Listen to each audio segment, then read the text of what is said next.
Welcome to Flat Earth Debate Live. I'm your host, Nathan Oakley, and if you are new to this channel, or you've not done so already, how dare you, then be sure to subscribe, hit the bell notification icon, and join button if you'd like to become a Nathan Oakley 1980 channel member and keep up to date with the Flat Earth Debate. If you would like to support the channel, there is a super chat that runs alongside each of these shows while they are live, and there's also a PayPal, Patreon, crypto, thanks button, and all that good stuff in the info box below the video.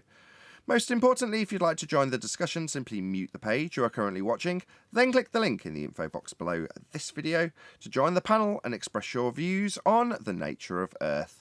If you do join, please don't swear. If you do, you'll be ejected, and if you are, please don't try to rejoin the stream using sock accounts. You'll be warmly welcomed back on the next stream. Please also share the show on social media.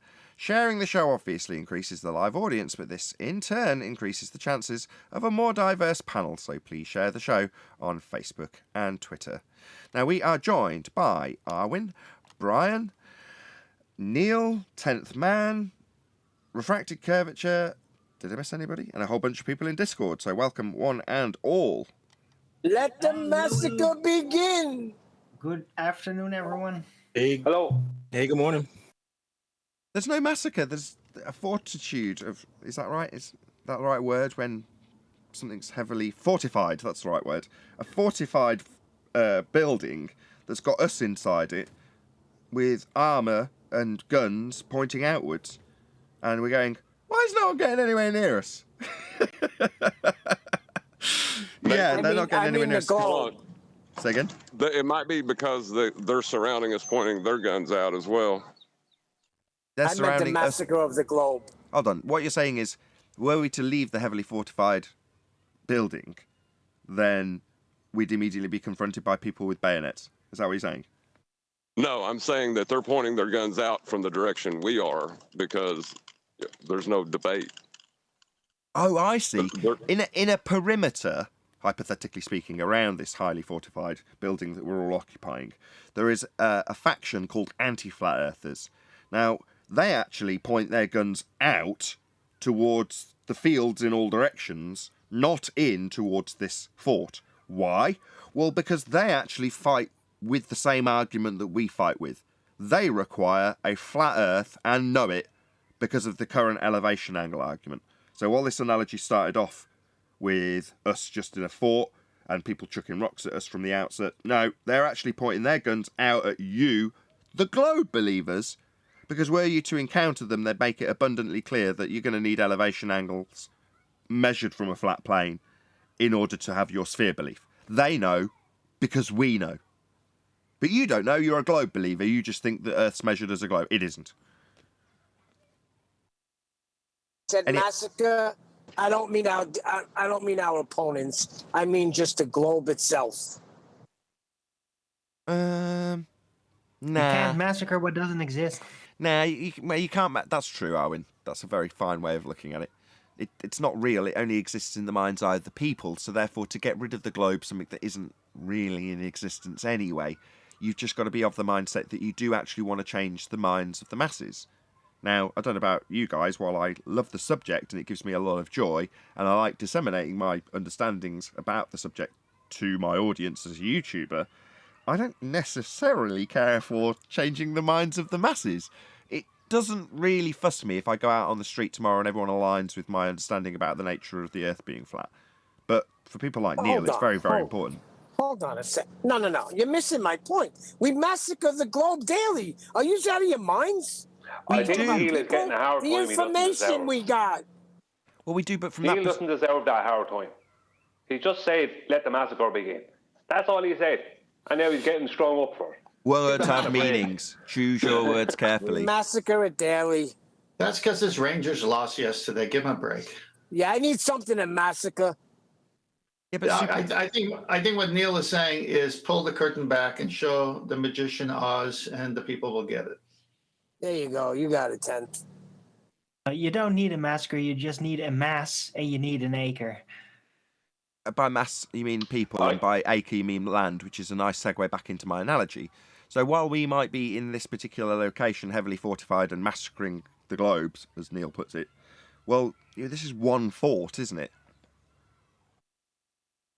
Yes. Right. So from one fixed position, are you going to take over them, win the hearts and minds of the people, to put it Who eloquently? cares? It's on them. We put it out daily. It's on them, not on us. Yeah, we put it out. So we've got a What? foghorn at the top of this fort, and we're shouting it out. But if you're not within 5 miles, say, you're not going to hear it. And there's plenty of people beyond 5 miles from here. Share the show. There Well, you what's go. that We got there in happening? the end. You see? If you lead someone enough, eventually they'll sip that water. That's right. You need to share the show. So for that, wow, 50 people watching already. We've just started, haven't we? 5 minutes in, 50 people watching. Wow. Please share the show. Thank you very much for sharing it already. That's probably why there's 50 people watching as soon as we started. Hey, Chocolate. What? Hey, Chocolate. Good morning. What's going on with the anti-flat earthers at the moment, Nathan, is instead of trying to stop people from getting the flat earth, they are putting a perimeter around us. So when people who are ballers come anywhere near us, they don't get to us, the ordinary everyday baller. They meet an anti-flat earther, and that anti-flat earther then proceeds to try and force them away from us, as if they're doing them a favour. And that's what they're doing, because the ordinary glober can either become a flat earther or become an anti-flat earther. They can't, once they meet us, they can't, let's say, not just our group, but let's say flat earth in general, they end up not being able to go directly back to the globe. They have to either become anti-flat earth or flat earther. And that's the problem. So they don't want that interaction at all. Go on. Okay. But that only works if they actually understand your arguments. If they never get to that point, they can still walk away and be like, I don't really want to know any of this.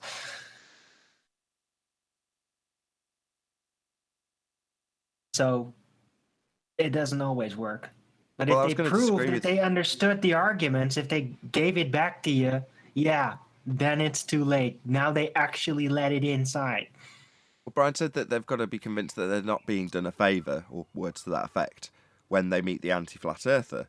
But at that point, I was going to disagree with him and say, well, how is it the case that they're not being done a favour? But then Brian went on to qualify it and say, because at that point, where I used to describe them falling down the hill, in other words, once they've got to this point, they're then on we'll go back to the original metaphor. They've reached the perimeter with anti-flat earthers standing around it, pointing their guns at them. Now, they don't know that they've got their guns pointing at them, but because they seem really friendly, and they're going to tell them how they don't need to be concerning themselves with this flat earth thing, and because of all the reasons that they'll give in the anti-flat earth rhetoric. But by the time they've met that person, they're not, you can't describe them as having had the capability of benefiting from not knowing. In other words, they're not in the Matrix with Morpheus offering them a red pill or blue pill, because they already are in that situation by then. They've only got the choice of the two things. They're only anti-flat earth or flat earth once they're here. You can't not be, because you've already heard the foghorn, right? If you're at that perimeter, you've already heard the foghorn. You are within 5 miles. Therefore, you're not going to. You've already gone past the point of no return. You can't go back to being a globe believer, just a standard normie, because you've already heard all the stuff that goes on here. Doesn't matter if you heard it from anti-flat earthers or us. Yeah. Well, hold on. You still need to understand it, though. If you're just hearing it, that doesn't make you automatically understand the entire situation. Yeah, there's even if grey we all spell it area, out in Arwen. detail. There's people who are walking around the fringes on that 5 mile radius that might just skirt the interaction of one anti-flat earther while they can just vaguely hear the foghorn in the distance. Yes, there's exceptions. Yes, there's grey area. Not everyone falls down the pit. But just to tie in with Brian's example, he's got the example where you're at that point where you're in this arena, in Brian's example. So therefore, you're not going to become a globey normie again, are you, Brian? At that point, you've got two choices. Flat Earth, realisation of the actual reality, or trying to pretend that you're still fighting for the globe when really you're fighting against it. Yeah, Nathan, that's exactly it. And where I'm seeing this is I'm seeing it online in obscure places. I went to this app I have there the other day called CoinMarketCap. This is an app that's based around finding the details, all the kind of the financial details of any particular cryptocurrency you want. I went looking for this coin just to find out some basics about it from the last 24 hours. And I see this comment in there, right? anyone who's investing in this coin still at this stage, they're the same as flat earthers. You can show them the evidence or something like that and they don't listen. And it's like, why did this person feel the need to add flat earthers in there? And that was like the third example like that I've seen in recent times, in the past couple of weeks. Okay, well, Why this is, did they feel I'll the need answer to you. put that in? If it's not rhetorical, this is where your and Arwin's examples collide, which is great.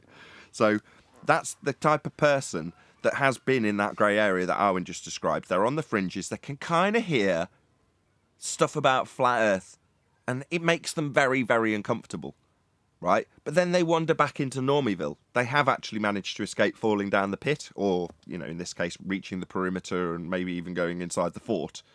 But by the time they're there, they've heard the foghorn, right? It don't make no difference. But for that guy, they're like, I skirted flat Earth once. Very scary. Now I need to make it surely known to everybody that that is not me and that they are idiots. Because that's how the indoctrination works. And it works right up until the point that you can hear the foghorn, in my analogy. Well, maybe instead of calling it a foghorn, which is a good analogy, especially concerning battle, it would be more like a siren song, right? As soon as you like get pulled in, you're gonna turn. You are gonna go to that siren, and then you're gonna turn into either a flat earther or anti-flat earther. But there might be some that still might hear the siren song, but are like tied up or disabled. I love the siren can't song. get That's even there. better. Have you seen Harry Potter when he's in the like competition and they've got to figure out some clues, and one of them means he has to go into a big bath of water and open this egg thing, and he hears this beautiful song coming out of it. But prior to that, when it wasn't opened underwater, it gave out the most horrendous, squealy, horrible noise that no one could bear. Well, that's the equivalent. To some, what was a foghorn is now going to be a siren song. They hear it and they go, oh my God, I can't stand it! Ah, stop it! They become anti-flat earthers, right? Yep. We hear it and go, Yep. oh, the tranquility, the beauty of it, the harmony. Oh, wow. Feel it rushing over. It's so amazing. What's that? What? I'm a what? A retard? Excuse me enjoying my siren song. Shout out to Godzilla. Exactly. You know what I think, Nathan? Sorry, Nathan, go on. I'm just going to do the shout out. He's just his globe. Okay. He also says, make all your flat earth friends laugh with this word joke. And then the punchline was globe. Sorry, I read them in the wrong order. My bad. I've completely ballsed up your joke that cost you about £4. I'm sorry, Godzilla. Thank you for the super chats, though. I'll do it again. Pretend that didn't happen. Make all your flat earth friends laugh with this one-word joke. Globe. Thank you very much, Godzilla. Go ahead, Brian. I think what's after happening is the anti-flat earthers have gotten to the point where, without realizing it, they've come to this is going to be a contradiction. Without realizing it, they've come to a subconscious realization that their enemy now is not us. Their enemy is the globers, who can become us. And that's what they need to do. Without telling these other people that they view them as an enemy, they're literally treating them as an enemy. You know, keep away from them flat earth. Never mind that Nathan Oakley. You know, stay back, nothing to see here. You know, that kind of a thing. It's like keeping them back because their enemy or their opponents are our opponents, our true opponents, which is the globers. But they know now they can never beat us. So all they can do is try to stop the globers, the people they used to be, from coming to us and either choosing our side or their side. And more of them keep choosing our side when they get here. You might have 10% to go anti-flat earth or 20%, but majority of people eventually choose our side. So we always have the majority vote. So that's their enemy. It's like the real enemy is stopping. The real thing to do is stop, strategically stop them getting to us, and then that limits our numbers. Well, that's certainly how it's been done with the... I think the whole existence of them, it just the fact that they exist, right? There's this group of people that go against this other group of people that are just asking questions, right? And they they're so profound at going against them that they don't even stick to the main crux of their argument. They choose to, at times, remix the argument to their own fitting in order to have a debate with this other group of people. So why do they have to do that? Why is the mainstream story not good enough to hold, to stand up to scrutiny? Why do you have to change it and mold it into something else in order to argue it? Yeah, it doesn't. Because if you did, then we wouldn't be here talking about it, right? They would have wiped us out a long time ago. Godzilla And it's 37. boring. The globe idea is very boring. That a ball goes in a circle and blah, blah, blah. It's boring. Oh, I totally disagree. That is not boring. Not boring at all. Disagree Very too. exciting. We'll get into that in a minute. Thank you very much for the super chat, Godzilla 37, who says, "I'd give up. Chocolate would have loved it." Yeah, I'm sorry. I can't help myself. I'm sorry. That said, I put the chat up before your super chat because there's some good comments going by from, well, for everybody actually, moderators, members, and from the general public. So I'll put the chat up because it does actually have some good information as I'm reading it go by, going, yeah, that's a good point. But rather than just having it get lost into the time of ether and whatever else of YouTube, I'll stick it on screen so that regardless of where this ends up, you can see what the people watching have got to say about it. That said, I will plug the joining mechanism. If the show is full, which it's not, there's still 3 spaces, so if you did join the Discord server, you could just join the show right now. Just by clicking on the live stream, you join the show. You automatically on mute until someone takes you off, which I'll check everyone in a minute. If the show is full, i.e. you can't get into the live stream, there's 13 participants, you can join the live stream queue and somebody in the Discord server can move you in beyond the capacity of the room. So, you know, if you do want to join and you do want to express some of these excellent opinions that I can see flying by on my fabulous monitor, then feel free, just join and, you know, express it verbally, because this has obviously stimulated a conversation that I didn't necessarily would, you know, trigger the enthusiasm of the audience and the panel as much as it has, which is great.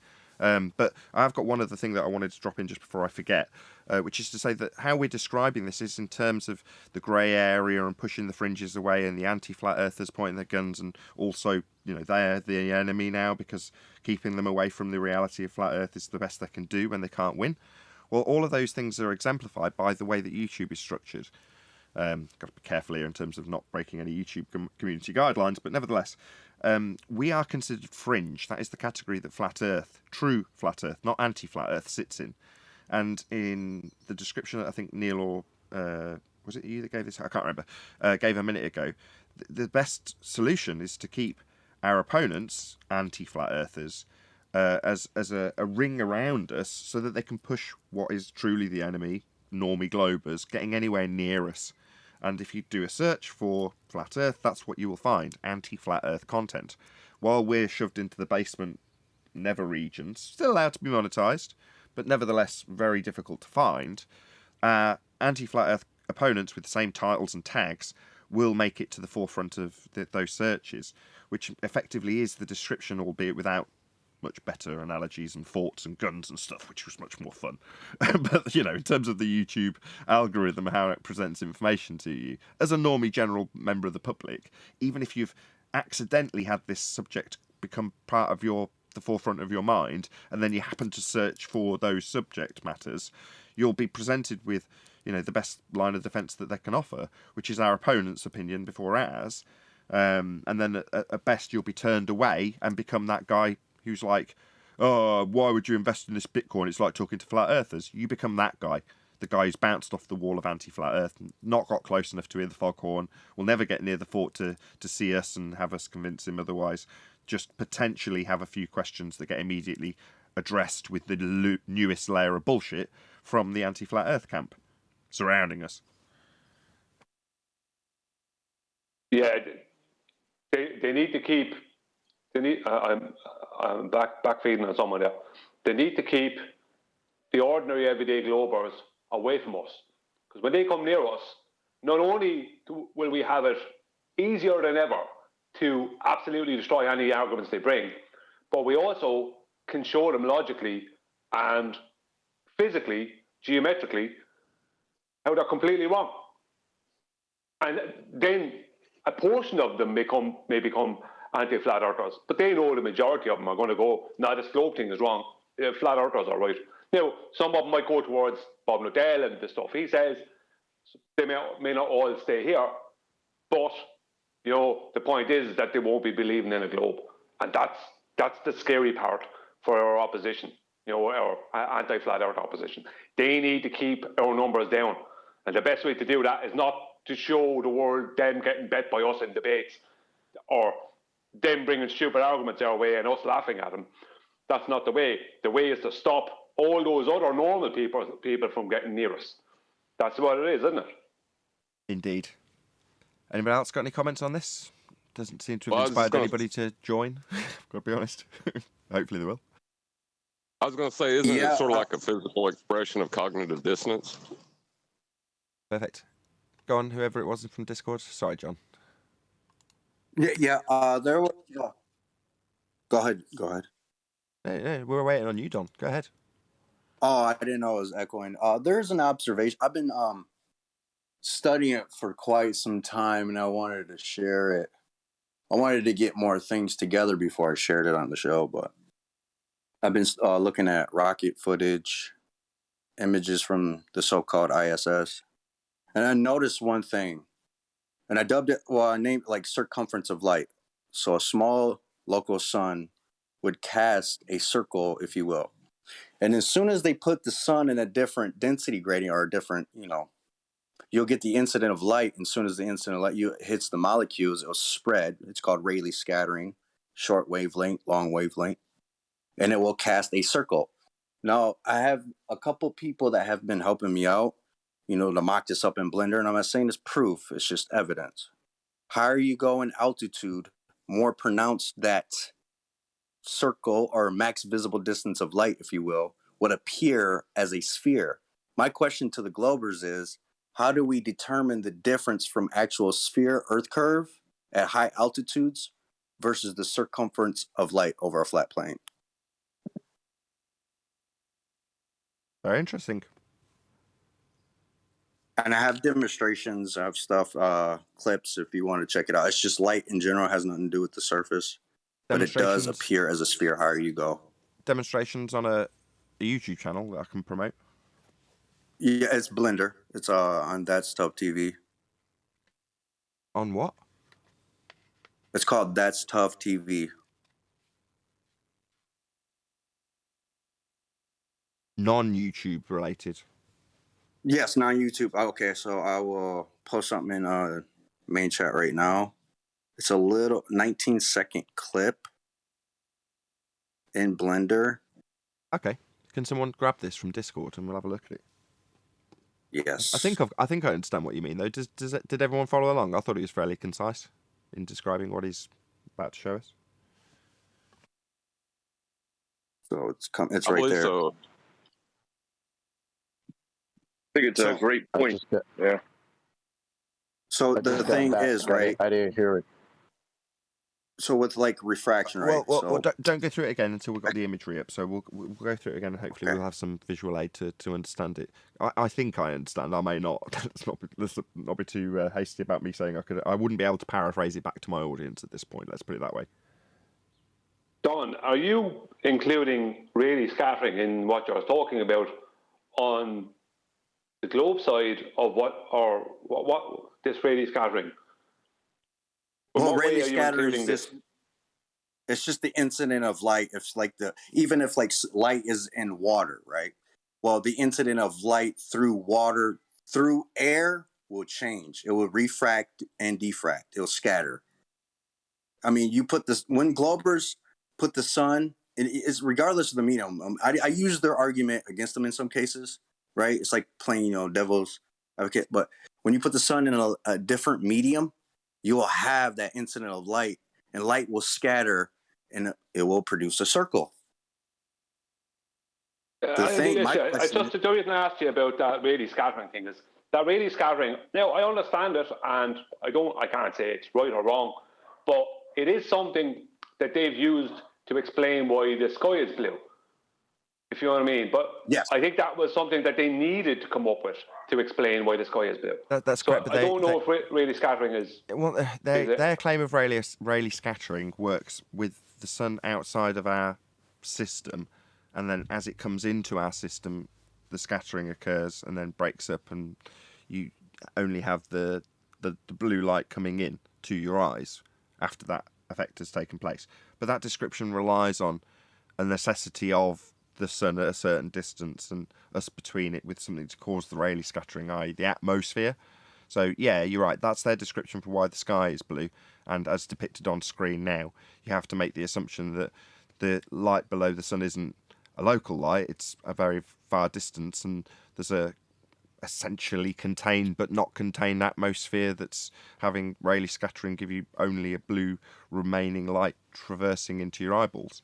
But I don't buy that either. It was one of the first questions I started to question when I got here. I was like, so if it's not a heliocentric system, then the description of Rayleigh scattering doesn't necessarily apply then.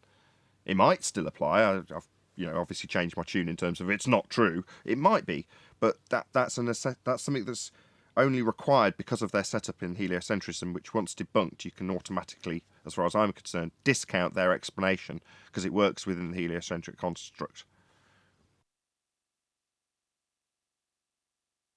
Well, now, as far as systems go, I didn't actually hear atmosphere in the description of Rayleigh scattering. It seemed like it involved systems more. No. If you look up why is the sky blue, type that rather than description of Rayleigh scattering. Rayleigh scattering won't give you that description, but Rayleigh scattering is applied to why the sky is blue. So, again, when you see a picture like perfectly timed was on screen a minute ago, you've got this local light lighting up a little bit below it. That's what it actually looks like. That's what it appears to do from altitude. Now, I haven't experienced that with my own eyes, but so I'm going to choose my words carefully again. But ultimately speaking, to have it light up the whole of the blue bit below with Rayleigh scattering, you have to assume that light's at a tremendous distance, lighting up everything evenly and scattering the light, only leaving the blue coming into your eyeballs.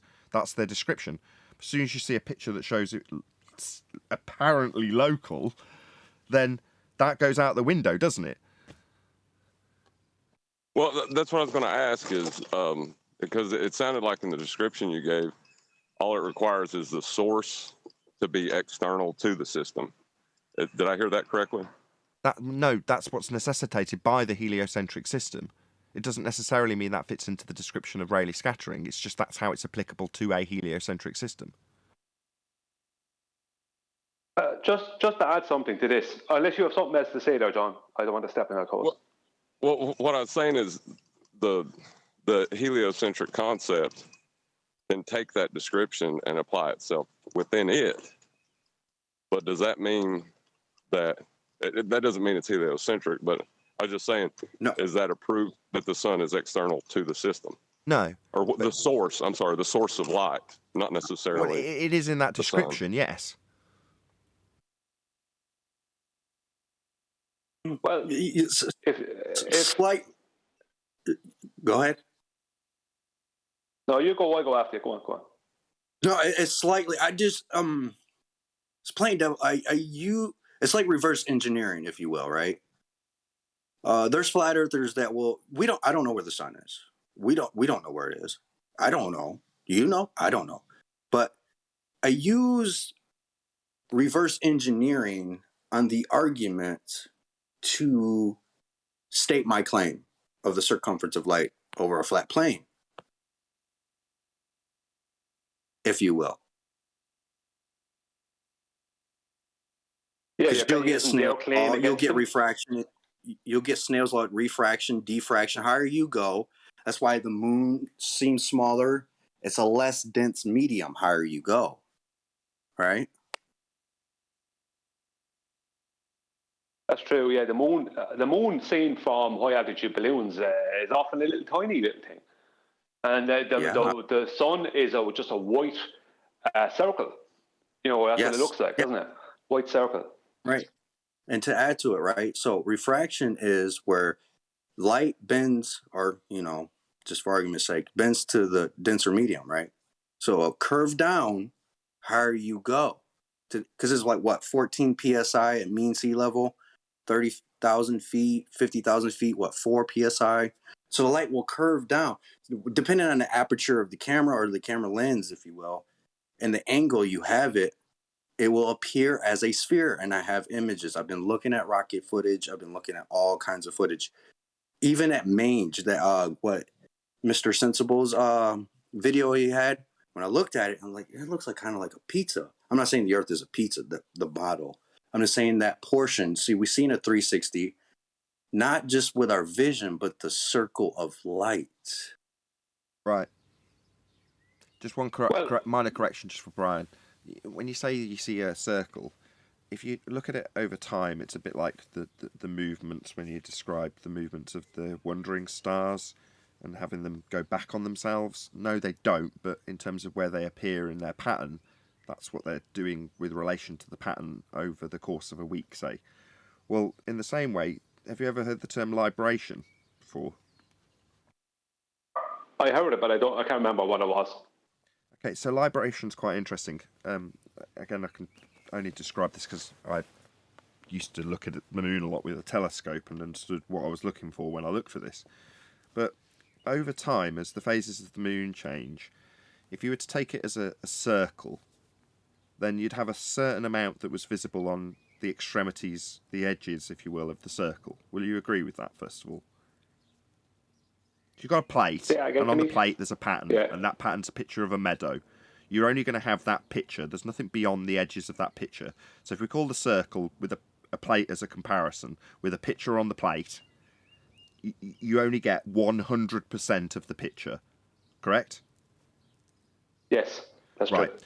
As the phases of the moon move around, if you added up the total area that you can see, it would equal 110%.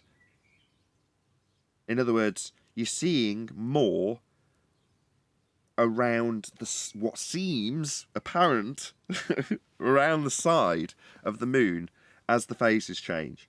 Therefore, you're not just seeing 100% of the picture on a plate, you're seeing round the sides and seeing more than the total would be if it was a flat disc. Yeah, but what I said about the moon was that it appears really small. I said the sun appears to be a white disc, a white circle. Okay, my bad. I thought we were talking about the moon. Well, we're talking probably about both of them, but no. But it's what I said. No, I said it pretty fast. No, I was saying that it appears very small. Sorry, Brian. Balloon. Can you just click on that video, top right, whoever's got this presented, and just make it big? That should be hopefully. Here we go. This is libration. So this side now that you're seeing would equate to overall being. You can even see it moving, like it's exposing more on the left-hand side as it looks like it's spinning. Now it doesn't actually do this because obviously you're not going to see the phases of the moon change in a way that this is depicted. But you're seeing more on the extremities, the edges of the moon. I'm sorry, this wasn't even the topic. Sorry, Brian. Thank you, whoever presented that. No, it's good because I appreciate it. I had forgotten what libration was. I remember you mentioned it 2 or 3 times. My brain is vibrating. Libration, not vibration. Libration, L-I-B. What I was going to add to the whole sun thing was that in celestial astronomical spectroscopy, when you're asking them what is the sun, and because QE did this in his presentation, the spectroscopy presentation last night, and you know where they end up telling you about the cool thin gases that are before the sun, and they basically come up with a continuous spectrum, right? Continuous spectrum. And they then state that some of these dark lines that are on this continuous spectra are a layer of cool thin glasses just before the sun, and the sun is then this continuous spectra. It's all convoluted and contradictory. But what about if what they're actually getting is cooled, which would be cooled, thin, let's just say very low density of gas up at a high elevation, and they're getting, basically they're hitting a solid. But they're not getting the sun, because the sun we don't know what the sun is, but the sun the source of it may be outside of the solid. You know, so if we use what their actual, because what's really going on is they're using an astronomical spectroscopy, and they're seeing things and they're trying to make it fit a heliocentric model, when the truth is what they're seeing makes no sense whatsoever to the heliocentric model, you know, or anything even similar to it. You know, because even like the best you can make out of it is that they're encountering light that may be coming through a solid that's hitting, let's say, low density cooled gas that's up high. That's all you could really I could really get out of that, because they don't seem to be talking about the sun at all. They're talking about a solid and cool thin gas. They haven't given us anything about what the sun is. Now, I could be wrong about that. I'm just you've got to avoid that, right? Yeah. Because otherwise, if you start getting into the wrangled angle of what the sun actually is, you start describing a second law of thermodynamics violation.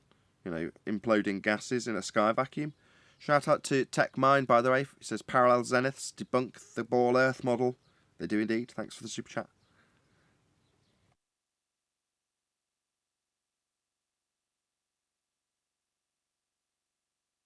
Should we do a bit of housekeeping? We haven't actually done any of this show. Should really do it. That's what I asked. Are we doing any housekeeping today? Let's do it. Any evidence of a physical geometric sphere edge horizon, formerly known as the curve of the Earth? Al-Biruni certainly didn't see it, yet he's claimed to have measured using it. Need that bent straight line. Any evidence you can acquire an elevation angle measurement from a curved baseline? Using the curved baseline, absolutely not. Is there a distinction between baseline and surface? It depends what you're doing with it. If you're measuring an angle, then it's got to be flat. The baseline or the surface? If you're using the surface as the baseline, then it's got to be flat. Okay, you got, all right, damn it. All right, yeah, yes. I concede now. Any evidence of axial rotation of the Earth-based variety? Well, I have been having kind of an over and back with a glober or an anti-flat earther who has been trying to claim that the ring laser gyroscope proves rotation. I mean, that's the best they got, I think, at the moment. Right, ring laser gyro drifting at 15 degrees an hour because Earth turns underneath for you to see the deflection. That would be Coriolis deflection. Well, the ring laser gyros that they have in the airplanes, right? If they are encountering like if they are registering a drift, I don't know how they're registering a drift because the Coriolis effect is a visual effect. But if they're registering a drift in an airplane or a movement of the earth underneath it, then surely we would observe a Coriolis drift. That may not be the correct terminology of the airplane. All airplanes would have to take a curved path from our vantage point. That's right. If globe Earth is, as claimed, to have drift at 15 degrees an hour, and the claim in this instance is that the ring laser gyro demonstrates 15 degrees an hour drift, then that means Earth's turning underneath the inertial reference frame at 15 degrees an hour to cause that apparent drift. That's what is Coriolis effect, and the globe does claim we have it. But that would shorten flight times, because that would mean Earth's turning underneath the aeroplane in order for you to see this 15 degrees an hour drift. So you're standing on the ground, part of a turning reference frame according to globe Earth. You look up at a plane and go, look, check it out, it's curving. And the guy next to you says, no, we're turning underneath the plane. That's 15 degrees an hour deflection. You know, like Neil deGrasse Tyson says, when the ball goes through the goal because the goal's turned under the ball, assisted by Earth's rotation, causing the drift through the goalposts. Well, that's why we're seeing the plane drift, because we're turning beneath it, like we turn beneath that football. You understand? And the guy says, yeah, I understand. Earth's turning underneath aeroplanes. But if Earth's turning under aeroplanes, wouldn't that shorten the flight time when going west? And the guy says, yeah, from Charlotte, North Carolina, to Los Angeles, it only takes an hour and a half in a plane because Earth's turning underneath it for us to see this drift. But that doesn't happen. Doesn't take an hour and a half to go from Charlotte, North Carolina to Los Angeles. It takes about 4.5, 5 hours. Earth's not turning underneath anything. Can I address something? Yeah. Because it's a good argument, of course. It's always the same. But even with the ring laser gyro, it's like, okay, so this thing drifted over time.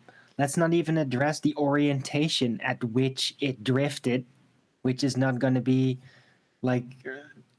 in relation to how something would drift on a spinning ball Earth. But yeah, when in planes, does that also mean that these ring laser gyros, then as you travel over the supposed ball Earth, that it's going to rotate as well?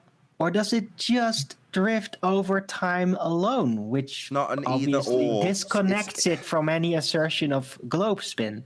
It's not an either or situation with Coriolis deflection. Either we have not actual deflection, that's Coriolis drift at 15 degrees an hour, because Earth is a non-inertial turning reference frame, and anything that leaves that reference frame goes into the inertial reference frame from your vantage point and drifts. Now that's not maybe it'll drift. In the same way as if you launch a drone off a roundabout, it's not a maybe it's going to go into the air and the roundabout's going to carry on turning underneath. If it leaves the roundabout turns underneath. At no point will the drone track with the roundabout. It's left it. Well, that's what Earth's claimed to do. Now, it would do it in all circumstances. It's not an, oh, well, maybe not under... No, if you've got two reference frames, then you've got drift, and the globe claims to have drift. Therefore, we've got two reference frames according to the globe. And the consequences of having those two reference frames, we do not experience. Therefore, the claim is wrong. It's not an either or. The consequences are always going to end up making us win in this argument. I'm just saying that the entire point about why gyroscopes drifting is such a big deal was because, well, the rigidity within space as it is moving, whatever is moving, right? That's the whole thing. That's the whole argument. So if it is supposedly drifting, right? Mechanical gyroscopes don't do that, by the way. It's just the ring laser ones.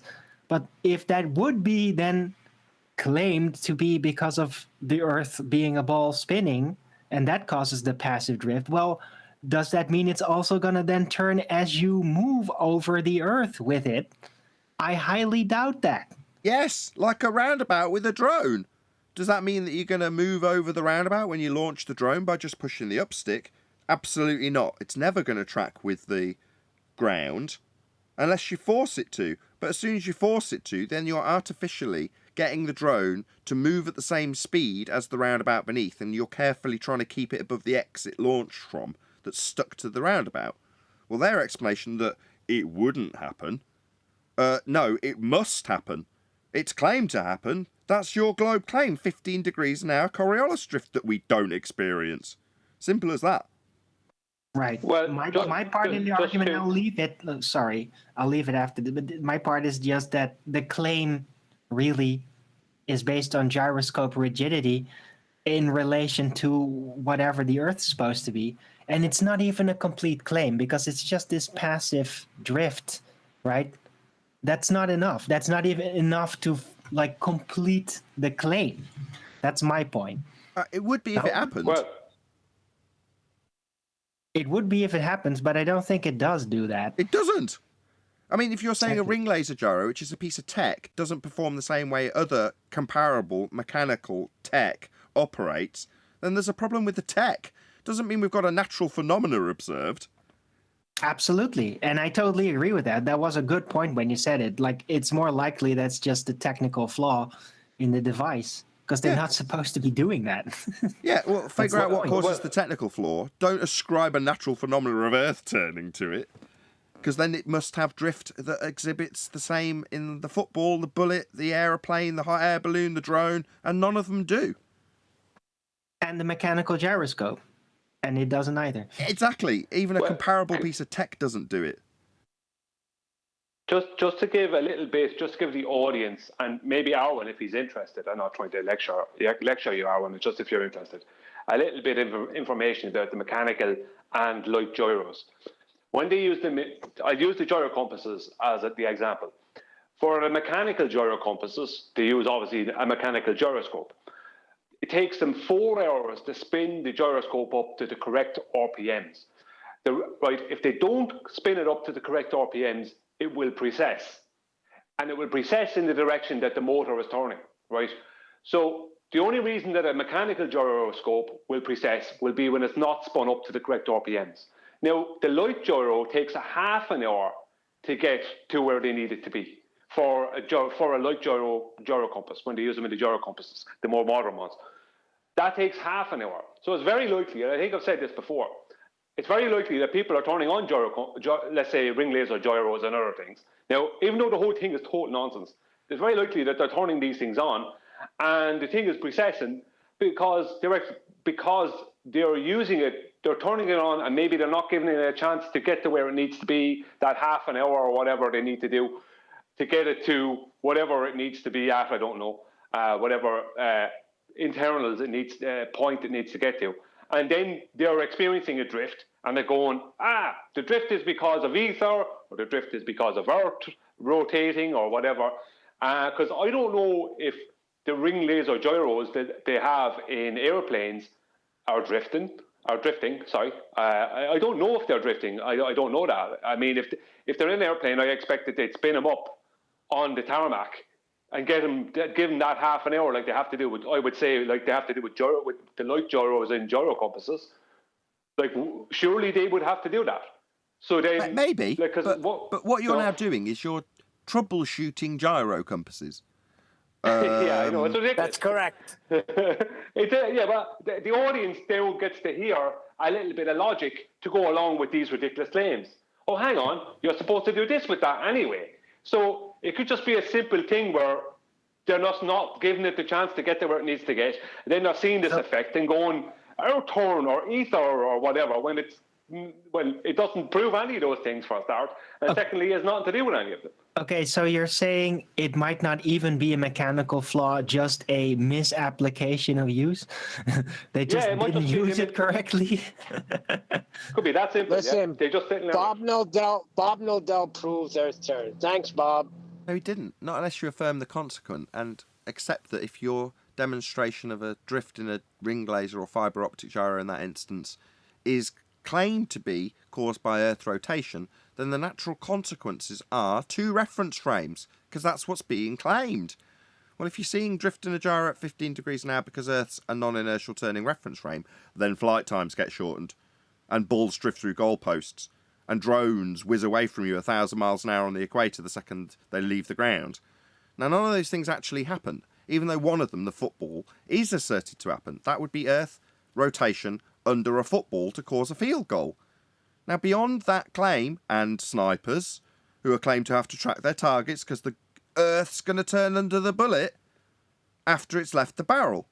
Well, those are claims that Earth's turning underneath stuff that's left the ground. Well, if that's happening, flight times get shortened and drones whiz away, and they don't. Simple as that. Well, I have a question. Is this claim dependent upon a non-inertial turning reference frame? And if it is, do you need a radius value for that? You do need a radius value for a non-inertial turning reference frame. Any evidence of the R value? Earth radius. Oh, dear. It can only be derived from a flat plane. That's true. That's why it's so quiet.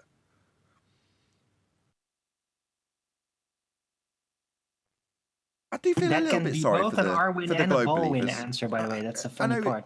I know this is expanding on from the discussion we had in the pre-show. Become a member if you want to see this sooner rather than later. It will come out eventually, and probably next week now, on the second channel.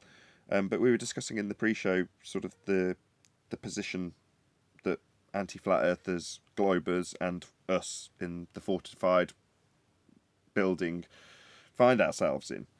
And with that example in mind, we've got I don't know how to put this.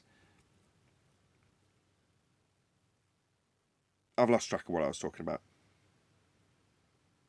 The fortified castle, the massacre. Oh yeah, right. Why it's so quiet? You've got a position where they don't want to come in here anymore, but with a bit of empathy, you can appreciate that speaks volumes for their current mental state, doesn't it? Typically, there's going to be, even if it's quiet, a couple of days where they might not come in. but by the end of the week we'll have had a couple of fundies, right? Well, that simply isn't the case at the moment. Now, if you, like I say, empathise with their position, typically they'd want to be showing us how we're wrong and calling us idiots and retards by barking refraction with the black swan, or telling us that we do see a geometric horizon, it's just refraction of the buildings behind it, in the case of the Isle of Man discussion. But in case of the elevation angle argument, what are they doing? What's their state of mind while they're watching us discuss how paralysed they are by this argument?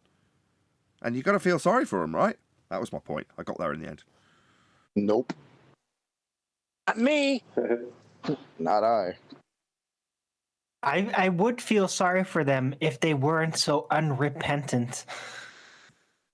But back to Cats, Conspiracy Cats, when he was talking to Haunted House, and he sort of put in the third person how somebody who comes across this lie and appreciates that it is actually a true position, that flat Earth is real and that the globe is all a big lie, you'd have to contemplate all the other big lies that you might be facing, and then society would collapse under its own, and that would cause you a lot of lost sleep.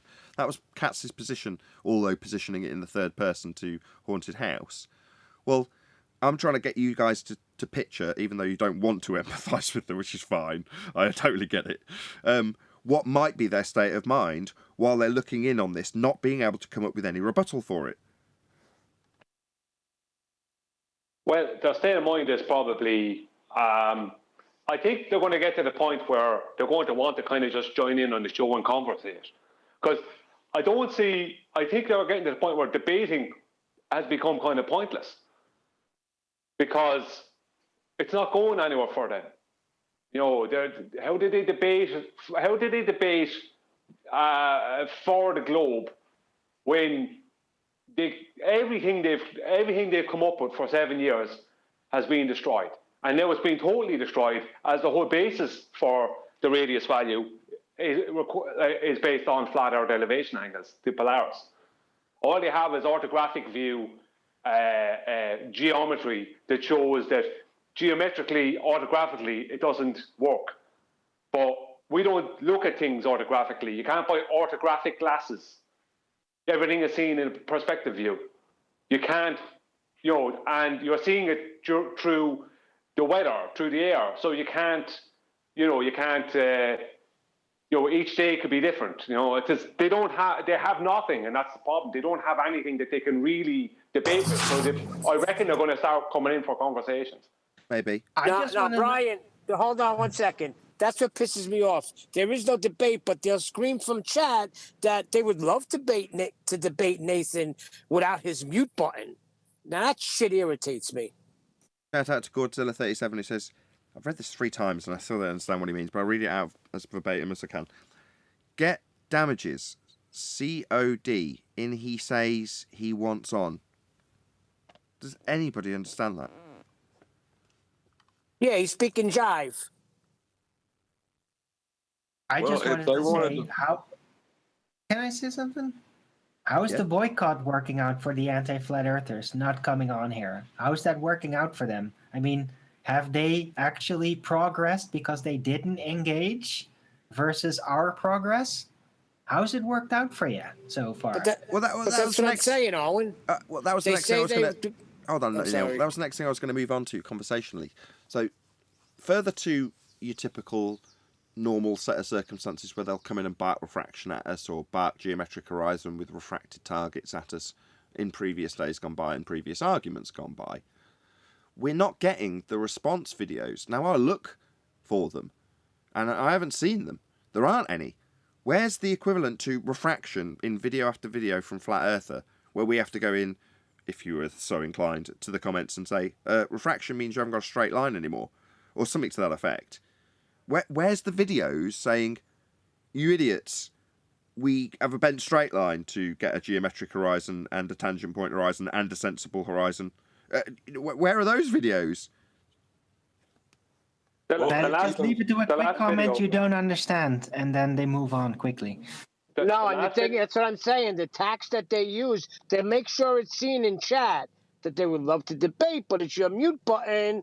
This is what they do. They have nothing, but they got to get that out there. Listen carefully. That makes no difference in terms of them putting out their standalone videos, while they their double standards will say, we don't want to come and discuss this on an open public platform because the show host has got control of his show. Okay, fair enough. Good excuse. Yeah, whatever. But meanwhile, typically, they don't need to when they want to say we're wrong. They don't need to come in. They just make a standalone video. And hypocritically will say, oh, yeah, and he's got his mute button. Or whatever they say about me when I'm not in there giving them the opportunity and open door as I do to reply in the moment, live. They're just making a standalone video. But where are those videos in relation to the elevation angle arguments? Third time I've asked. You're not going to get them. You're not going to get them. Well, It's not over. just that. Well, not just that, but like the idea that they don't want to come in because you're using their mute button. If you remember, I put out a challenge where they could choose the platform, the moderator, and anything they wanted, and by proxy they could claim victory over Nathan if they beat me. And the closest I've come to anybody answering it is to debate me on whether they'll debate me. No, true. Exactly. It's every excuse under the sun that's going to come our way. Godzilla37 says, it's a username in chat. He wants on. I couldn't see him in chat. COD. C-O-D. No, I don't see him. Either way, if you want to join the show, there's a live stream. Oh, perfect timing. There's Dank in there so I can show you how this works on the live stream itself. So Dank's obviously not able to join because the show live stream is full, but I can move him in and then take him off mute. So, Dank's now part of the show. He couldn't be before, but you can join live stream queue. Somebody, in this case me, will move you into the live stream show if you did want to join and you wanted to tell us that we were wrong, or like the guy did earlier, just fill us in on something you're doing that's interesting. So there you go. Thank you for the super chat, Godzilla37. So is Dank here? Yeah, but he was just my example. Go ahead, Dank. God bless all y'all. It's actually Dan, but yeah. Yo, Dank. What's up? Hi, everybody. Going on, brother. So whoever Godzilla37 was referring to, yeah, if you want to join the show, just join. I don't think it was Dank. That wasn't who he was talking about. But either way, back to the fourth time asking, those videos, normally you guys will come along and say, here's a video that's from X YouTuber, and X YouTuber says, we are wrong about the Black Swan. Because, let's have a listen, refraction! All right. Then we explain, based on the video that we've played, without them even being here, but with them still having something to offer up that we can respond to. I'm saying it's super quiet because we haven't even got that. There's literally nothing at the moment to respond to the elevation angle argument. Let me ask you a question. Can you respond to it, Nathan? Well, my response is leading into what John just said a second ago, which is the feign attempts that have come our way actually prove a flat Earth. You've got to have a flat Earth to measure the elevation angle measurement in the first place. But that is the essence of the argument. So to come and just pose the argument and say, well, I measure an elevation angle or measurement from a flat plane. Obviously, it can only be two straight lines. It's an angle. But then, once I've got that flat Earth elevation angle measurement, I then put that on a teeter-tottering globe and move my position to the centre of a... All that is after the fact they've just measured a flat plane. So, that's what we had early on. Well, of course I measure a flat plane. And Zanuck even came in and said, yeah, of course it's got to be measured flat first. I've got to measure it flat first. But after that, after Zanuck, crickets. Shout out to Zanuck for that. Yeah, but that's what I'm saying. You're answering your own question. They're not coming because they can't come. They'll just prove a flat Earth for us. Now they're just waiting for Akumu to finalize the Akumu paradox, right? Because Akumu has the way through. It makes no sense really, but at least it gives hope that you can have a straight line of sight even though light is bent, right? So he can do it. He can do it. I don't think anti-flat Earth is resting on Akumu virus's. Bev deals with that all day long over on Bev Try Thinking. Subscribe today.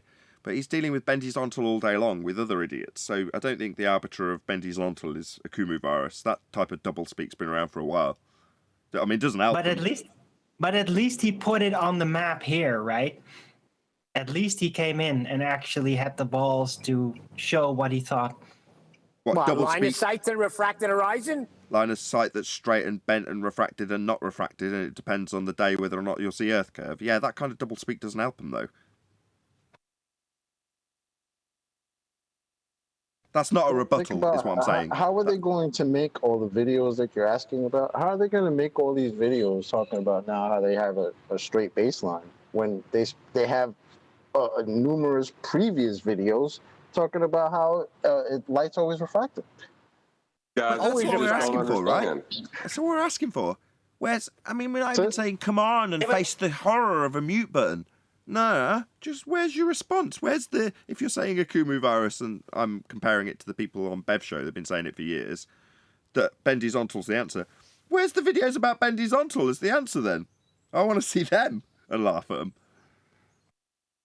Well, the point is that since Akumo's introduction, there is no more problem about light being bent and they not having a geometric horizon, because they can have their bent light and still have a straight line of sight, eating their cake and still having it. The last video I saw from any of their opposition, because I don't even know if they're really making much videos anymore, because I don't really see much videos on the topic at all. But the last video I saw was Craig McNeil, Fight the Flat Earth. He was on one of Professor Day's videos, and it was titled "The Worst Flat Earth Arguments Ever" or something like that. Now, I don't know what the arguments were. Maybe the elevation angle thing was in there somehow or something. I don't know. But that was the last video I saw that from Annie. No, yeah. I saw that. Somebody, not either of those two particular YouTubers, but somebody presumably on our side that was subscribed to, did a trimmed out version of it. And I would expect the YouTuber, who I can't remember to credit, I never can, I'm really sorry, would have trimmed that out if it was there. So I can assume that they didn't cover it. I also heard that reference, so that's what triggered my memory. Them saying, "Oh, it's the worst argument ever," and then I was expecting to hear them lay out. That's why I paid attention to it. Lay out the elevation angle argument and why it was poor. I was like, "This should be good." Well, you guys, you don't understand. It's not a debatable issue on whether the surface is flat, right? Both sides are accepting you need a flat Earth for elevation angles. But after you accept that, we can then go on and discuss about how it's curved. Oh, I see. Damages COD. Okay, the guy in chat, if you want to join, there's, like I said on the live stream, I've gone out of my way. I didn't see you going by in the chat when Godzilla referred to you. But yeah, just join the live stream queue and tell us. Sorry, John. Completely ruined your point there. You're right. That was the main point. Exactly. It's not debatable. It has to be and can only be measured flat. Now, as John just said, and I'm basically repeating verbatim to make sure the stress is left in people's minds after his excellent point, you can't argue with us about how you will use that flat Earth angle to prove a globe. It's just stupid. Can I make another backing argument on that? Right? So sure. Let's just say that we all get our measurements even for the ball from a flat Earth. So let's just completely come from scratch, create a physical globe model and start mapping it. I promise you, if you're going to do that it's a tedious process to do all that with the math and measuring and all this curve shit. I bet you're not going to have an end result mapped out that's going to be compatible with the real world maps that we use here on Earth. Yeah, because they're all flat. Just draw out an elevation angle in Google Earth and you'll see it's flat as a pancake for thousands upon thousands of miles. Right, and if you're going to actually map a actual ball, it's the data coming off that is going to be completely different. It's a completely different type of mapping process, I promise you, than the actual Earth-based mappings, because those are all made from a flat plane. It's basically what Andrew Thomas Young already said when it came to his studies on refraction being all from plane surfaces. And then he says, but the Earth isn't flat, exclamation point. So now we must make geometric considerations and pretend we're on the globe. That's what happens when they do angle measurements and say, okay, we just measured the flat Earth, but now let's do geometric considerations and make it work on the sphere. Any evidence of the distance to the sun? Nah. It's in the sky. What is the sun? Something we see and we got angles to it, and that is it. Well, interestingly enough, the ring laser gyro, the way it records an interference is because the laser moving in one direction ends up having to move a greater distance than the other laser, than the laser moving in the other direction, right? Because one is moving clockwise, one is anti-clockwise. I know they're not real directions, but we're just using them as a reference. But there is actually a frequency change that happens because one laser has to cover a slightly bigger distance. Now, that means the inverse square law is basically taking hold. Now, it's probably a small frequency change because it's a laser, but the point is that there is no way we could ever have parallel sun rays because it would be impossible. If a laser can't even, and the ring laser gyro, as far as I know, is a vacuum unit. I would be very surprised if it's not a vacuum unit. So it's like if a laser going through a vacuum starts changing its frequency, like I mean, it's basically the inverse square law of light starts taking hold in that small space enough to create a phase change, a phase pattern. Then there's no way we could have like parallel sun rays. It'd be impossible to have parallel sun rays. So wherever the sun is or how far away it is, it can't be what they're saying. Well, Brian, How far away is it according to the inverse square law of light? Sorry, say that again. How has it been measured on its distance according only to the inverse square law of light? But it's changing in frequency. You understand? Because a laser is high frequency. So if it's changing in frequency, then that means that the further if it had a further distance to go, the more it would change. So it's becoming less a high frequency. That's why. So that's due to the inverse square law. Well, it's not due to the inverse square law, but that's what the inverse square law describes. Calculated with. That's what you meant. I'm tempted to keep the live show going, by the way, because I'm having fun. So yeah, please share the show, smash the super chat, support this channel. It's going to be an extended live show today, just because we haven't got all the way through housekeeping, which I tend to like to do towards the end of the show if we haven't. But as I'm having fun and the conversation's good, we'll keep the live show going a bit longer. Nathan, I put a slide. 4 more hours. No, not 4 more hours, but yeah.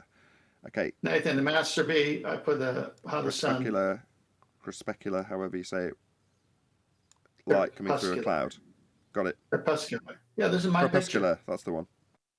Yeah, I took this picture. This is how we see light. Right, Brian? We don't see any parallel light. No, we never see parallel light rays. We never do. So another assumption, because they need the sun to be far away so they can have a corresponding situation with the center of the Earth to the surface of the Earth. That's all. Yeah, I mean, the parallel light rays would be a super GP, as Chocolate calls it. You know, a super GP, because any side of the globe Earth that would be turned towards the sun would all be the GP. You couldn't have, there'd be no GP position on any particular point.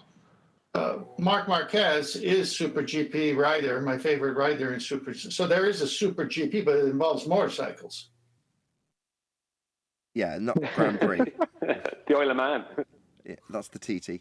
Okay, right, let's move on. Any scientific evidence of gravity? Science. You gotta have a phenomenon. I feign no hypothesis for such a thing. An absurdity that any person with rational thought should just disregard. Paraphrasing my boy Newton. Yeah, I was going to say, end quote, Newton in a letter he wrote. They got no phenomena. Any single viable hypothesis from any of the fields of astronomy, cosmology, or astrophysics? Never. Not to According to Arwin in the past couple of days, that they could do it, but they don't do it. That's what he said. Now maybe he can correct. clarify that. What could they do? Well, they couldn't do anything within their fictional medium that they've conjured upon the celestial lights. I love it. But they could actually get involved with the celestial lights, or attempt to, at least. Yeah, but that doesn't prove like the observed phenomenon. The DV is we observe stars moving, right? What IV do you come up with for that, and how do you manipulate it? Who says it's going to be that specific type of Yeah, you've scientific pigeonholed him into the phenomena being the movement claimed to be caused by Earth's rotation. That doesn't mean that they can't. I think what Arwen's driving at is, if you take, I tried to paraphrase this yesterday, I believe, with quasars and binary stars and black holes and various other things that potentially you could, maybe not black holes, but potentially you could see. And then you can say, I think the cause is this, and the effect is that motion of that binary star, and my null would be, I think this would be the cause, X is the cause, and it won't cause the motion of the binary star. Now, although they haven't, Arwen's saying that they could. Now, I disagree, because in almost all instances, when you do what Brian's done, although you've done it for example that he hasn't given yet, pigeonhole them into what they're actually needing to claim for that motion. It's an orbital mechanic. Orbital mechanical motion that they're describing. So you're never going to vary and manipulate that either. And I don't think you'll come up with an example that you can, which is what Brian's saying. Unless you can. But hold on. It's pie in the sky conjecture. But the problem is, as soon as you're going to go there, you're already conjuring forth the entire model. That's what the question's if they about. Completely bypass that and just see it as light and things happening with them. No, that's not the question. And not conjure the entire model. Stop. I'm not asking you on the panel when I say any from the fields. I give the names of the fields. Bloody hell. It's not Alwyn's. That's what I've been picking up. Well, isn't Look, the they're point not gonna do it because their fictional medium is their field. But that's what Brian's saying. God, you're so frustrating, they could Arwen. technically do it. That's my point. You started off when he said, how do you do it? By telling us what you can't do, which is immediately infuriating and frustrating. And now you're agreeing with him, basically, based on the parameters he gave that you disagreed with until I clarified them. How annoying. I know you're doing it deliberately. isn't the point? That was my point from the start, though. What? They could mess around with what is potentially causing those lights to be the way they are. Oh, I'm going to have to do this again. He's making me do it, Brian. Exampled by, for example, Arwen? I don't know how to do it, Well, then but maybe they it's could pie in the figure sky it out. conjecture then. Objection. I never claimed that they are doing it, never claimed that they will do it. I just say they could potentially at some point do it. It's very nitpicky. That sounds like when you ask a ball for Objection. person, they're like, they haven't measured it, but they could one day. Like, But that's not fair because we know they can't. But they can't measure their model. That's the entire paradigm. They is done can't to wind actually you up, measure Brian. their It's model. just- It's fictional. It's done to but wind you up, Brian. supposedly It's the just model came infectious. from measurement, right? The Hold on, let me just tell model. Brian what's going on. While he's doing I this, don't just- know. I was trying to say. You said, is there? The question is there any viable scientific hypothesis from the fields of astronomy, cosmology, or astrophysics? That's the question. Yes. The answer is no. Well, the answer is no, but you, Arwen, you did say that, but they could do it if they wanted. And I questioned you about that, and you started talking about anything but those three fields. Yes, of course. It's very frustrating. They have specific claims, so they have the phenomenons. So how would they go about proving these claims they have? He's just said They can't- before they you've got can't, your but they- annoyance out and described the problem that is being faced. He's already disclaimed they can't. The answer's no. He's just said that. Arwen has a dream that one day they will. God, Listen, Arwen has a dream that one day they will. Yeah, so glad I kept the live show open for this. Let's rattle our way through the rest of housekeeping before Aaron triggers everyone on the panel. I agree. I think the point got lost that there's no existing scientific hypothesis for any of their claims. That's the point of asking that question, right? Not a viable one anyway. That's not the point of the question. And further to that, can anybody offer us any viable hypothesis from any of those fields that don't have any to date? Well, No. would be the testing of the nature of moonlight perhaps fall into that classification, right? Because I've devised a test. No, it's claimed to be a reflection of the sun in a heliocentric model. So how are you going to vary and manipulate that which is assumed to cause that effect, the reflection of light in the heliocentric model? That's orbital motion again, Arwin. So still No. Yeah, right. Now, if you're going to specifically contain it within that presuppositional framework, then no, nothing about that could ever be proved because it's not correct. Yeah, finally. Thank you, Brian. Yes, you were right all along. Thank you for prolonging that so much, Arwin. But I thought the point of that, more than anything, was to show that this thing that has been implanted in our minds as science from a very early age has no science backing it. Spot on. The perfect conclusion for me to move on with. Thank you, John. Indeed. Any evidence you can have gas pressure without the necessary antecedent of a container to press upon? There's no way to test that. Yeah, there is. Even if it would be possible, how can we test that? We're contained. Yeah, but you should be able to create a higher pressure without a container if it's possible.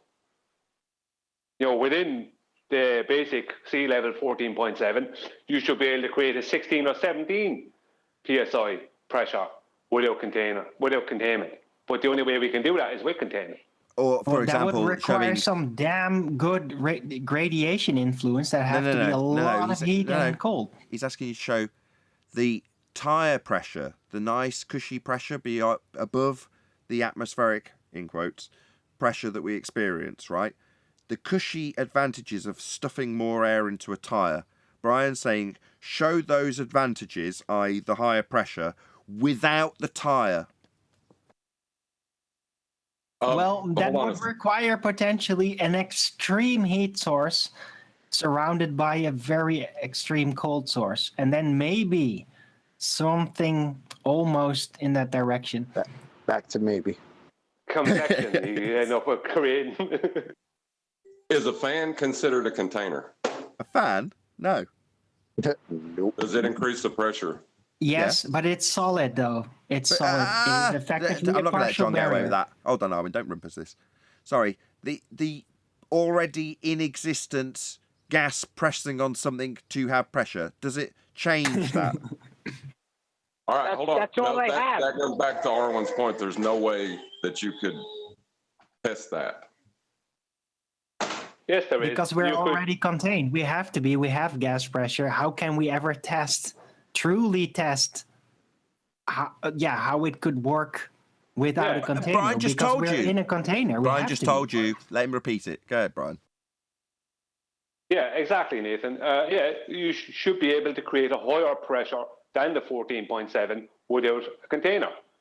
Tire pressure without the tire. Higher pressure than atmospheric, in quotes, pressure, but without the rubber around the wheel. Not furnaces, not differentials in existing gas pressure through thermodynamic reaction. No, Owen, just gas pressure without a container. It's just a lot of man-made containers in that Hold on a case. second. That's the point. A differential is a vacuum. Well, you can call a differential a vacuum. That's part of their vernacular also, but technically by that standard, we're in a vacuum at sea level. You know, space, outer space. Hold on. Outer space by that standard starts at sea level and is described that way by NASA. Yeah, you're going to need at least two containers and tin foil in order to demonstrate this. Yeah, the idea that creating a higher differential at sea level would prove that you don't need a container to have gas pressure. No, because you require a container to demonstrate that. It's all pointless. No, because you can heat up a part of a room and create a higher pressure at that little part there, but you won't be able to have just higher pressure just sitting there on your table. Let me finish this off. won't be able to do No, that. Brian, hold on. Let Brian's me making the finish main this point. off. Hold on. Hold on. You can just hold on. Hello. You can't Hello. create a Hello. gradient Hello. without a 16 container. more times, maybe, Arwin. Destroy everything that's being said. Not destroy No. anything. What Brian has just described is literally what I can do by holding a cigarette lighter. I can increase the pressure of the air around the flame. But what happens afterwards? Does it stay at a higher pressure, or is it subject to entropy law? Well, obviously you can disturb the pressure in the air, you move through it. Well, that disturbs it. But it eventually dissipates and reaches equilibrium or goes back into the cycle that it was in before you disturbed it. Normally, in the contained environment that we're in, it goes into a cycle. But that cycle is a gas pressure cycle. So to have the gas pressure, you first got to have containment. It's an antecedent-consequent relationship. And what Brian is saying is, okay, we don't necessarily have to get into a position devoid of pressure in order to show that you don't need containment for pressure. And John's adding to it by going, you can qualify a differential as a vacuum because you've got one pressure here and a different pressure here. Well, as soon as you pop a balloon, for a split second in time, there is a higher pressure without containment around the balloon as it falls in line with entropy. It diffuses. Now, you hear that effect as a bang, but the bang is produced because it's going back into general equilibrium with the room or whatever the balloon is in. But for a time, there's an increased pressure that you hear as the effects of entropy take hold. Not that they've ever let loose. So the point is that those effects that we exhibit when we take something that's contained and let it re-equalize with the surrounding pressure, those effects need to be demonstrated without the container, i.e. a ball of higher pressure without containment in existing pressure, equally easily to qualify as a vacuum as NASA do, and when qualified that way, you literally have them describing space, outer space, a sky vacuum, starting at sea level. All right, good point. I still want to finalize the argument, if I may, right?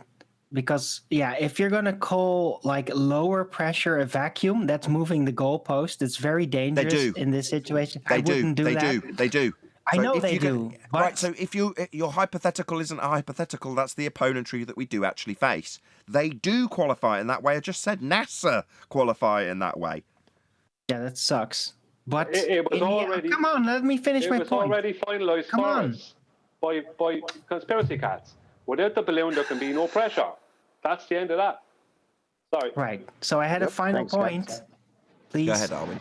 And that is, you can't create a pressure gradient without a container. Done. Over. Yeah, it's a delta of gas pressure. First comes gas pressure pressing on something. Then comes gas pressure gradients, or deltas. I.e., if you've got equilibrium within the containment, then you can release a different pressure into it. Well, as you pump the pressure in, are you going to say that the gas pressure that you're introducing into that system prior to equilibrium is a gas pressure without a container? No. It's the start of the entropy, the diffusion. That's all that you're witnessing. And overall, if you pump more gas in, the pressure of the overall system goes up. But you've got to have a system overall to start with. A container. Right, isn't that The idea that, oh my God. Good, Eli. Neil, Hi. can you rumpus the crap out of this, please? Go ahead, Eli. Yes. I was trying to get in for a minute, but you think you say something and people hear your voice and then they'll go, "Oh, you can go next." No, they're just gonna jump right in front of you. But the idea that we would have to explain to people what we experience is what we experience without the added presupposition. I can't even call it that because you have gas pressure. Like nobody's gonna walk up to me and start debating about a tree. What is gas pressure? It's something that happens when you have an enclosed environment and you put air in there. That's it. Like this, the only reason that this is a conversation and why it has to get all philosophical and let me think about the stars, and the only reason that all of that even has to happen is because there's an imaginary idea about what's going on up there, which is the exact opposite of what we experience here. And now we're arguing about that. Not we, but in general, the idea that you would have to tell somebody to achieve pressure, you have to have an enclosed environment. That's crazy. In other words, the religion of heliocentrism defies the antecedent-consequent relationship that is gas pressure and containment. And it's crazy that anybody would have to have that explained to them when it's patently obvious. I agree. But that's the indoctrination of heliocentrism for you.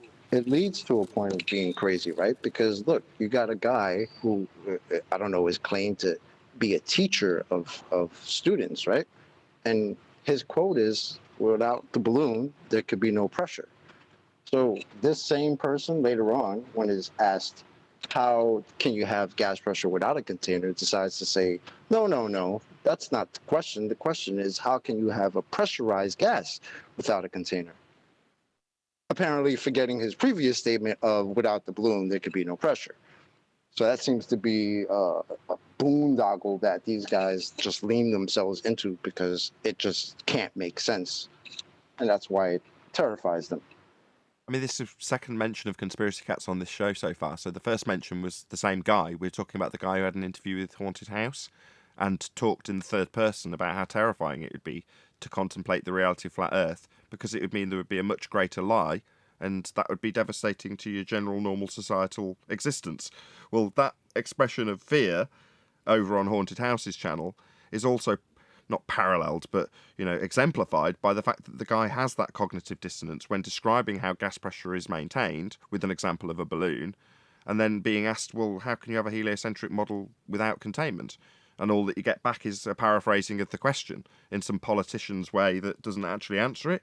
Well, that's the pain and suffering that anti-flat earthers face in this realm that we live on. That would be a flat earth. Indeed. Any evidence of a self-perpetuating molten iron core at the centre of a presupposed spherical earth? You like my T-shirt? Your T-shirt? Let's have a look. No gas pressure Did without you make container. that? Nice. Hold on. My daughter made it for me a few years ago. No gas pressure without a container. Yeah, That's very dope. true. That's ace. Not quite. Where's just the do it, one? but- Where's the one that says on the shirt, "Find me the R"? That's the next one. Yep, molten iron core. Anybody? No, they got Nah. they got an elaborate tradition now on how to define cores of presupposed planets, and they have their mind made up on. There's a convention now on how are you going to arrange the core of some planet, right? They have a lore for this, but they haven't actually proven any core situation yet, even here on Earth. We didn't get... And didn't you see what I put just in one sec, Master Neil. B? Come on. Just one sec. It's interesting that you use the word law, because you mean like natural law, but actually hijacking just a description they've come up with, aka just so story, but LAW, right? That's what you mean, as opposed to LORE. No, lore with an R. So you did mean the latter. Oh, that's even more interesting. So there's an interesting bit of wordplay with law when it comes to law being the backstory and continuity, which we discussed the other day, versus law, LAW, which has several meanings, i.e. the letter of the law of man versus a law of nature. Well, all three things actually intertwine, don't they? Right? Right. Well, they turn the lore into a law. Exactly, Arwin. But they're interchangeable. When you say, for example, atmospheric law, what they use is LAW, meaning a law of nature, how the world that we experience just behaves, whether you like it or not. It's a description of how it is. That's what a law of nature is. But it's not. It's like LORE, because it's their backstory, their nonsense that flies in the face of real natural law, i.e. the second law of thermodynamics. So their law is just their backstory that often has lots of continuity errors in it. Right, like the lore of gravity. LORE, right? The backstory to Exactly. gravity, which has changed several times. Indeed. Doesn't have a great continuity. The lore that is gravity. I love it. Interesting. Anyway, with that, I'm going to say, if you are watching this on either Nathan Oakley 1980 or Nathan Oakley premiering streams, then stay tuned, as there will be an after show to follow. Unfortunately, though, if you are watching this extended live show, this is where we bid you farewell. So, a huge, massive, enormous thank you to all of you who smashed the super chat, liked, commented, shared, subscribed, hit the PayPal link, smashed the thanks button, and all that good stuff. I've been Nathan Oakley. Once again, stay tuned if you're watching on a premiering stream, and I will see you all in the next video.